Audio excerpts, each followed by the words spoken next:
Australians have stood up. Australians are proving once again that we are capable of doing extraordinary things, but in a very Australian way. I'm thankful for the many sacrifices that Australians have made to get us to this point. But I'm also very grateful, at a personal level, for the time taken by those to share their experiences directly with me over these very difficult months during this crisis. Almost 100,000 Australians have written to me in the past couple of months.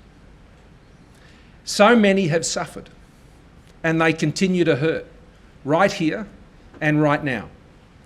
Lost jobs, reduced hours, seeing their family businesses shut, having to close those doors. Retirement incomes shrink, loved ones kept apart. It has been a time of great uncertainty as Australians have had to come to terms with sudden and profound changes to their lives. Greg is a chef with 6 kids in Sydney. He wrote to me about his business suffering from the restrictions, saying that everything he had worked for was at risk. Sue from Jimbooma told me that other than a first home owner's grant, she had never received a cent from the government. JobKeeper saved her business, she said, and she just wanted to say thank you. Anthony, not the one you're thinking of, but quite genuinely Anthony from Western Australia, he sent me his wedding photo. His wife of 50 years had just passed away.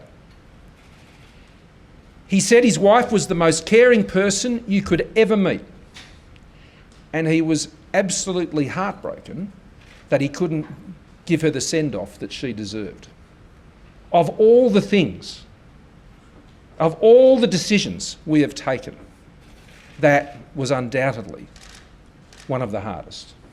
And you know, I received an email from 3 children in a similar vein in Western Australia, and it completely floored me.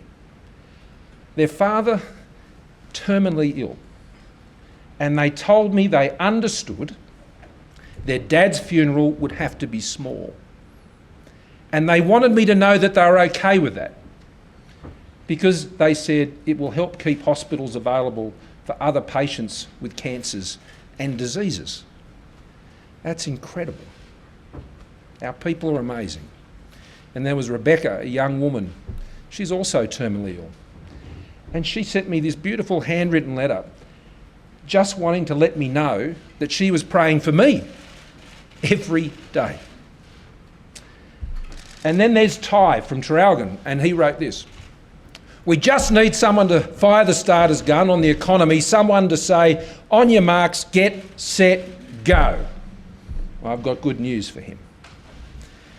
Today I want to talk about that recovery, because that is what millions of Australians are now relying on. And there is reason to hope.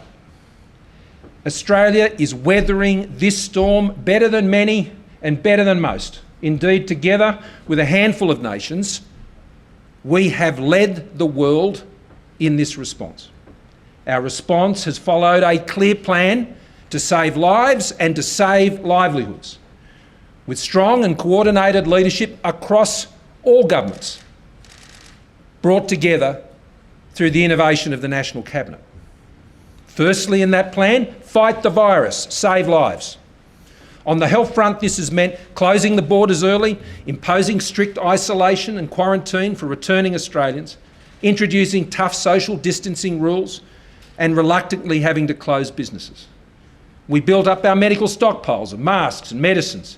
We tripled the critical care capacity in our hospitals, getting the respirators our hospital needs, and our testing regime has led the world. We built a health detective workforce to track and trace every case, now supported by more than 6 million Australians who have downloaded the COVID Safe app. This decisive response has helped Australia to suppress the virus and avoid the scale of devastation, infection and death seen in so many other countries around the world. And you know, we should not downplay this. disachievement and pretend like the risk never existed or that our preparations or our precautions were unwarranted. Let me assure you, Australia, the risk was great and uncertain, and it still is. Countries like ours, developed, sophisticated economies with strong health systems, have experienced death rates more than 100 times what we have experienced here in Australia. The fact our worst case scenarios have not been realised is cause for great relief, not apathy. Second, we have bought ourselves precious time in our plan, not just to build up the health system, but to put in place the economic lifelines needed to cushion the cruel economic blow of this virus. JobKeeper, JobSeeker, our business cash flow measures, the stimulus payments to other beneficiaries and pensioners have provided the vital economic bridge and will continue to for so many businesses and workers. There are more than 5 million Australians directly benefiting from these initiatives at a now anticipated direct cost of more than $150 billion in just 6 months. All borrowed, all of it, against future tax revenue. These supports can only be temporary. It was William Green, the leader of the American Federation of Labor, who said during the Great Depression in 1934, we cannot indefinitely support 1/6 of our population on money borrowed against future taxes. That was a Labor leader in the Great Depression. With tangible success on the health front and economic lifelines now in place, we've embarked on the next stage of our plan, and that is to reopen our economy. The National Cabinet's 3-step plan for a COVID-safe Australia is now being implemented, and great progress is being made. It's anticipated that all 3 steps will be completed across the country in July. According to Treasury, this 3-step plan will see some 850,000 jobs ultimately restored once the full impacts are realised in the months that follow. Success in the current phase will certainly not be easy, and it can't be assumed as we go through this reopening process. It will not be business as usual. Opening up will be harder than closing down. We will have to retrain, to live and work in a way that creates a sustainable COVID-safe economy and society, as you indeed are doing here today. Safe Work Australia is providing the tools to help businesses and employees alike to make these changes. All of us are in uncharted territory. There will be inconsistencies, there will be frustrations, there will be trial, there will be error. And during this time, we can sadly expect unemployment and underemployment to rise before it falls, debt and deficits to rise sharply as costs rise and revenues fall. This will test our confidence and our resolve. That is why the reopening of our economy must be followed by a concerted effort to create momentum and to rebuild confidence. This will provide the platform then to reset our economy for growth over the next 3 to 5 years as Australia and the world emerges from this crisis. The overwhelming priority of this reset will be to win the battle for jobs. The budget later this year, which Treasurer will bring down, is an important part in that reset. The backdrop for that budget will be one of the starkest our country has seen. The most challenging domestic and global economic environment we have faced outside of wartime. But we should remember that this event, these difficult times, were not caused by economic failure, but a global health pandemic. The problem was not the economy, and we should be encouraged that we have restored jobs and rebalanced our budget before. Prior to the COVID crisis, more than 1.5 million jobs had been created right across the country, as we had promised. And the budget had been restored to balance from chronic deficits. our biggest gains were made by females in our workforce, who have been particularly impacted, I should stress, by this crisis. Female workforce participation rose to record levels prior to entering this crisis, and the gender pay gap fell to record lows. So Australia, we have done this before, and we can do it again together. Our confidence as a nation continues to build. In fact, the consumer confidence has climbed back 80% in the past 8 weeks off the dramatic fall. We must start, though, by working together. This is where we start, restoring the jobs that have been lost. We need a job maker plan for a new generation of economic success that can guarantee the essentials that Australians rely on.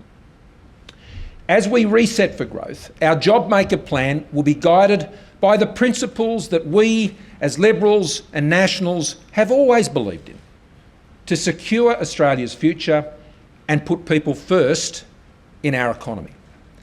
Firstly, we will remain in Australia an outward-looking, open and sovereign trading economy.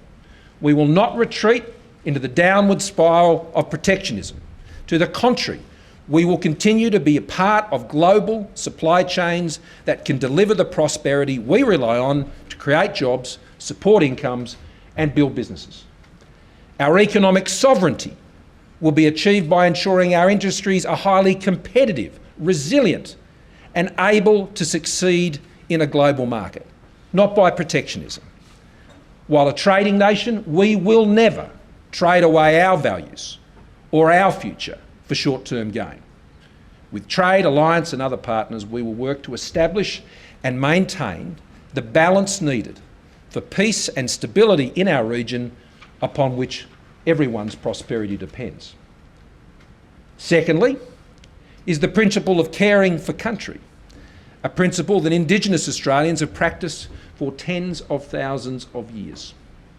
It means responsible management and stewardship of what has been left to us to sustainably manage that inheritance for current and future generations.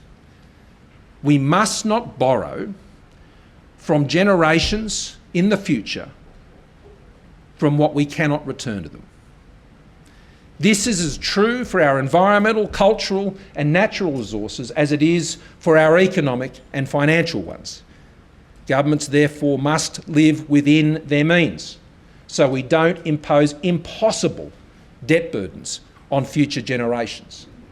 That violates that important caring for country principle. Thirdly, we must seek to leverage and build on our strengths, an educated and highly skilled workforce that supports not just a thriving and innovative services sector, but a modern, competitive and advanced manufacturing sector, resources and agricultural sectors that can both fuel and feed large global populations, including our own, and support vibrant rural and regional communities. I know the Deputy Prime Minister would agree thoroughly with. A financial system that has proved to be one of the most stable and resilient in the world. World-leading scientists, medical specialists, researchers, technologists, and an emerging space sector. And there's so much more. Fourthly, we must always ensure that there is an opportunity in Australia for those who have a go to get a go. This is our Australian way. Access to essential services, incentive for effort, respect for the principles of mutual obligation, ensuring equal opportunities for those in rural and regional communities to be the same as those in our cities and our suburbs. All translated into policies that seek not to punish those who have success, but devise ways for others to achieve it. And then there's the fifth principle, what I like to call the Sir Peter Blake principle. I spoke to Jacinda Ardern this morning. Doing what makes the boat go faster. Now, my colleagues are very familiar with this principle. Many years ago, I worked in New Zealand where I looked after the government's then engagement with the Team New Zealand 2000 America's Cup defence. Team New Zealand, led by the late Sir Peter Blake, was competing in one of the richest sporting events in the world. Biggest sponsors, enormous global media investments, broadcast rights, high-tech sport like you've never seen. You would think no expense spared by any team in that great quest. But early on I learned the key to Team New Zealand's success. At one of our early meetings, we met at their headquarters in Auckland. There was a fellow called Alan Sefton who was their head of their corporate operations. And we sat around on rickety old chairs, and there was this scuffed up table. The office looked like it had been saved from demolition. I noted the surroundings, and Alan responded by saying, in Team New Zealand, you only ask one question: what makes the boat go faster?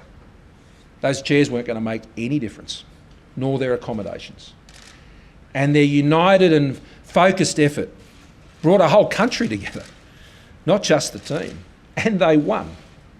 And so can we. This health and economic crisis has reminded us of just how much we depend on a strong and growing economy for our jobs, for our incomes, for our health and education services, our safety, our security, our social safety net, of which we're so proud. To strengthen and grow our economy, the boats we need to go faster are the hundreds of thousands of small and medium and large businesses that make up our economy and create the value upon which everything else depends.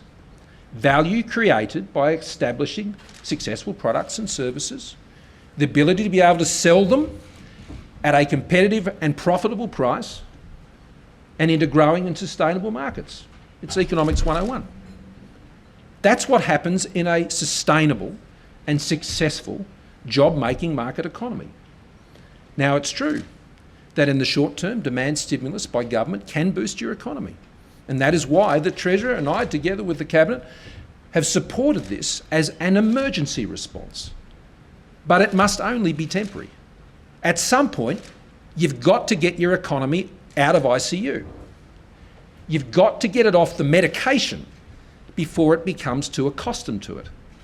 We must enable our businesses to earn Australia's way out of this crisis. And that means focusing on the things that can make their businesses go faster. The skilled labour businesses need to draw on.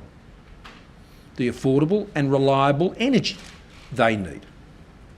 The research and technology that they can draw on and utilise. The investment capital and finance that they can access. The markets they can connect to. The economic infrastructure that supports and connects them. The amount of government regulation they must comply with. And the amount and the efficiency of the taxes they must pay, in particular whether such taxes encourage them to invest and to employ. Now, that is the change agenda of our job-making plan, to enable Australia to emerge from this crisis and set up Australia for economic success over the next 3 to 5 years. Skills, industrial relations, energy and resources, higher education, research and science, open banking, the digital economy, trade, manufacturing, infrastructure and regional development, deregulation, federation reform, a tax system to support jobs and investment. Now, the challenges are enormous, and you'll be pleased to know I'm not going to go through all of those this afternoon. But wherever possible, I can assure you of this, I will seek to bring people together to define and achieve the change we need to in all of these areas. And today I just want to focus on 2 areas: skills and industrial relations. Now, I'll address many of the other components of our job maker plan in the weeks and months ahead as we proceed to the budget in October. A process that is one of patiently putting each brick in the wall. This will occur simultaneously with managing the ongoing pandemic. Let's not lose sight of that and addressing the right here, right now needs of Australians who continue to be severely impacted. So on skills, we need Australians better trained for the jobs businesses are looking to create. It's that simple. Off the back of the Joyce Review, And my conversations with premiers and chief ministers and, of course, the Minister for Skills, Michaelia Cash, who's here with us today, we can bring these matters to the fore in the coming months in the name of creating jobs. At a federal level, we are focusing on three key issues. Firstly, the complexity of a system that is clunky and unresponsive to skills demands. Ask any business, they'll tell you that. The lack of clear information about what those skills needs are now and into the future to guide training and funding. Ask any student or their parents about what it's like to deal with the system and whether they think they're getting value out of it, and they'll tell you that. A funding system marred by inconsistencies and incoherence with little accountability back to any results. Currently, the average time frame to develop or update training products is 18 months, with a third taking over 2 years to update. Not very responsive. For prospective students, the large number of choices that they face for qualifications can be bewildering and overwhelming, compounded by a lack of visibility over the quality of training providers and the employment outcomes for those courses. There are over 1,400 qualifications on offer and almost 17,000 units of competency. There is also substantial variations in fees for students depending on which state they are in. For example, in 2019, a student undertaking Certificate 3 in blinds, awning and security screens received a subsidy of $3,726 in Queensland, $9,630 in New South Wales, and no subsidy in Victoria unless the qualification is taken as an apprenticeship. Now, I'm not making any comment on each of those individual measures, but there is a wide variety. Subsidies for a diploma of nursing in 2017 varied between $19,963 in Western Australia and $8,218 in Queensland. And all of this is before the question surrounding the quality of that training is addressed. No surprise then that state subsidised students in Queensland incur VSL debts that are on average more than double that of New South Wales subsidised students. It is no wonder that when faced with this complexity, many potential students default to the university system, even if their career could be best enhanced through vocational education. I want those trade and skills jobs to be aspired to, not looked down upon or seen as a second best option. It is a first best option. To address this challenge, we've embarked on a series of skills organisation pilots. They are designed to give industry the opportunity to shape the training system to be more responsive to their skills needs and take responsibility for qualification development. Industries defining the quals. 3 pilots have been established: human services, digital technologies and mining. And they have already begun to show the benefits of this system. And we need to move forward on many, many more. The human service pilot was actually used to lead development of a national skill set to help boost the aged care and disability support workforce during the COVID-19 pandemic and recovery phase. And this work was delivered much faster than under the older arrangements that were progressed under the previous VET schemes. The National Skills Commission has been established under Adam Boyden's leadership and will now provide detailed labour market analysis, including an annual report each year setting out the skills needs of Australia, replacing those existing lists for apprenticeships and skilled migration. This will be supplemented by the publication of closer to real-time data on the labour market, drawing on emerging data sets such as single-touch payroll to flag emerging skill shortages and other labour market trends and pressures. The Commissioner's analysis will also help, this is important, students with their career and training choices via the National Careers Institute by giving them the most accurate and comprehensive data on where skills gaps and jobs are. Equipping employers, equipping employees, equipping students and their families. Information from the National Skills Commission will be publicly available and should inform government and private investment in the system, including VET subsidies and a new national skills funding agreement. All comes back to money. The current national agreement for skills and workforce development between the states and the Commonwealth is fundamentally flawed and it has to change.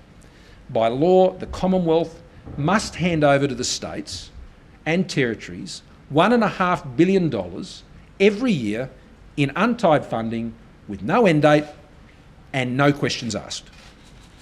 The Commonwealth has no line of sight on how states use this funding. The agreement has also been ineffective in maintaining state investment in these schemes. Vet funding across all jurisdictions, with the exception of Tasmania, has fallen by 25% on average over the past decade in real terms on a working age per capita basis. So it's time to make some changes. Better linking funding to actual forward-looking skills needs based on what businesses need. Simplifying the system, reducing distortions and achieving greater consistency between jurisdictions and between vets and universities. Increasing funding and transparency and performance monitoring. Taxpayers, students and employers should know where the money is going. And better coordinate the subsidies, loans and other sources of funding. We've got to make sure that the valuable support that is provided is going where it needs to go. Now, our National Hospital Agreement actually provides a good model for the changes that I would like to advance. Incorporating national efficient pricing and activity-based funding models would be a real step forward. And this is a system I've made very clear to premiers and chief ministers that my government would be prepared to invest more in. But throwing more money into a bad system does not get you results. Now, on industrial relations, I have been genuinely heartened by the constructive approach of employers and employees and business groups and unions working together in the ACTU with the government through this crisis to find practical solutions to keeping Australians in jobs. And we now need to turn that into cooperation to create even more jobs, especially during this all-important recovery phase. Our current system is not fit for purpose, especially given the scale of the jobs challenge that we now face as a nation. Our industrial relations system has settled into a complacency of unions seeking marginal benefits and employers closing down risks, often by simply not employing anyone. The system has lost sight of its purpose to get the workplace settings right so the enterprise, the business, can succeed, so everybody can fairly benefit from their efforts and their contributions.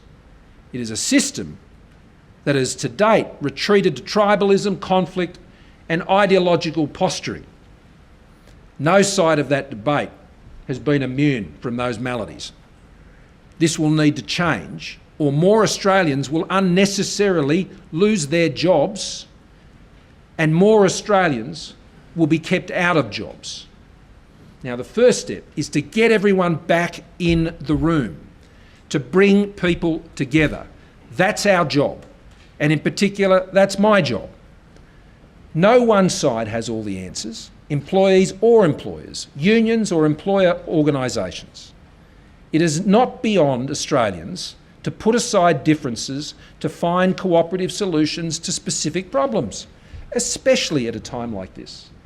The extent of the damage wrought by COVID-19 on the Australian economy and the enormity of the challenge we now face to get Australians back into jobs means the policy priorities for recovery will be different to those in place before the crisis.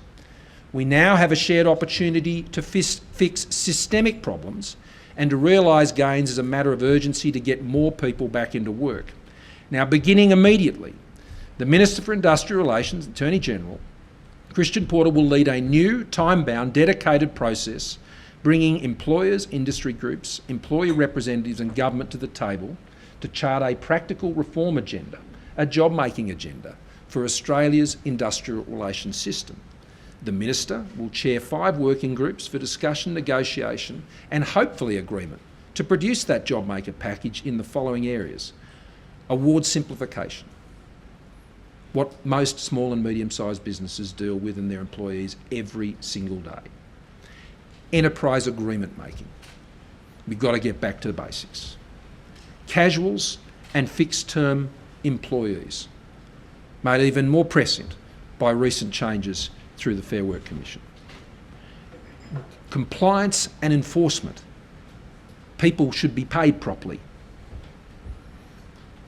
And unions need to obviously do the right thing, as must employers. Greenfields agreements for new enterprises. where the new investment will go, and the certainty is needed more so than ever. Membership of each group will include employer and union representatives, as well as individuals chosen based on their demonstrated experience and expertise, and that will include especially small businesses, rural and regional operators, multicultural communities, women, families. This process, as I said, will be time-bound and is expected to run through to September. We must make the most of this time we have, and we must move quickly. It will become apparent very quickly if progress is to be made. The working groups will either reach something approaching a consensus on issues, or they won't. But we've got to give it a go. Participation in the groups is being invited without prejudice to their positions. Ultimately, it will be, though, the government that will take forward a job-making agenda from this process. The purpose is simple and honest: to explore and hopefully find a pathway to sensible, long-lasting reform with just one goal: make jobs. To maximise the opportunity for a genuine course of negotiation and compromise and cooperation that is vital to create jobs and chart an economic path back to what is mutually beneficial prosperity. In good faith, we have decided that the government will not pursue a further vote in the Senate on its Ensuring Integrity Bill. Not pursuing a further vote, though, I hasten to caution on this bill, does not reflect any change or lack of commitment to the principle that lawful behaviour of registered organisations should be strictly required on all work sites in Australia. The government maintains its complete lack of tolerance for the kinds of behaviour we have particularly seen from the CFMMEU on Australian construction sites in recent years. It's not only illegal, it's costing jobs. Given how critical the construction sector will be to the task of rebuilding the Australian economy, the government remains committed to ensuring the law-breaking stops. We are committed to ensuring that this happens in the simplest, fairest and most effective statutory form possible, which we will consider going forward. But our first, the here and now priority, what we have to do right now, is to take this opportunity to work together through a genuine good faith process to get some real outcomes and to make the jobs that Australians need. Now, in conclusion, businesses and workers are innovating their way through this crisis. Doctors are now prescribing online like never before. Many workers, I suspect, will continue to work from home where it works for them and their employer. Cafes and pubs are plotting out safe distances for their customers to dine. Distilleries are making hand sanitizer. Now, many of these innovations will stay, some will change, and others will come along. But our job maker agenda will harness and support that innovation and the partnerships that are now being created.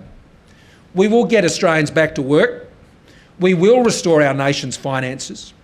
We will continue to guarantee the essential services that Australians rely on, because we've done it before. And we will do it again. And we will do it together. Together, we are facing down this crisis as Australians. And we're doing so as a successful, vibrant and liberal democracy. Open, transparent, just and fair, noble and compassionate, never willing to sacrifice the most vulnerable. This is our greatest strength. How good is Australia? Thank you very much.